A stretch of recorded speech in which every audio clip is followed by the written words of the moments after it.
I come to you and I say, hey, and again, I'm talking for specifically this part, because when you're talking about Stephen Covey and 7 Habits of Highly Effective People, and then you said if a person after the age of 16, that's how they're going to be, unless if they have a life-changing event, which Stephen Covey would call paradigm shift, right? Yeah. To help somebody have a paradigm shift. Yeah. What would you do for your management team to have paradigm shift? So for example, beginning of the year, you're doing a kickoff meeting, you bring your leaders in, and if you did, what would you do to create paradigm shift in me, one of your leaders?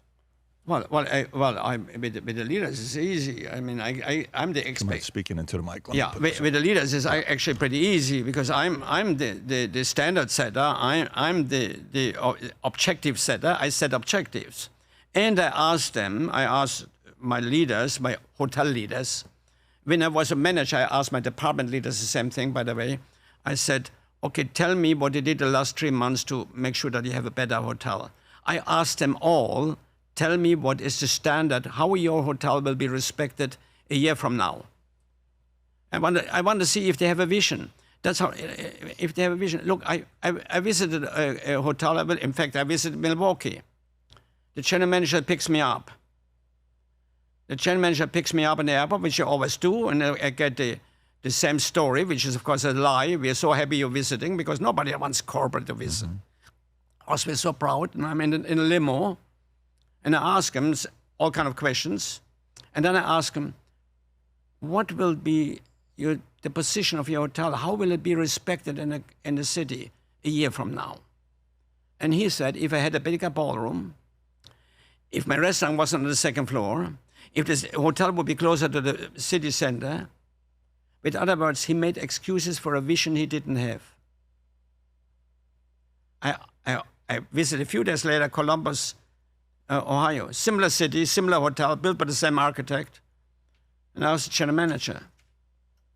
And he said, you can check me. In a year from now, we will be respected and be the pride of the city. He says that to you? Yeah. And I realized he's somebody has been, and when you walk through the hotel, you can feel. In his hotel, in Columbus, people feel part of it. The other hotel, they work in there. Do you remember this guy? The guy? Yeah, oh, sure. Now, and then I said, wait a minute, I'm going to make a study of all general managers, who has a vision, who doesn't. And for the next 3 years, I asked everybody the same questions. And after 3 years, now mind you, it's a study that I made, it wasn't scientific. But I'm generous when I tell you there were 5 leaders, the rest were all managers. Now, they managed good results, some of them. Out of how many people? Out of 65. Out of 65, 5 were leaders. And the rest were managers. So 8%. Yeah. And now, wait a minute, some of those managers had good results. Sure. And by the way, the worst ones, and this is pretty common, became the recognition as manager of the year. They became a trip around the world and so on. In Ritz? Not in Ritz. In Hyatt? In other companies. Okay, right. Now, why?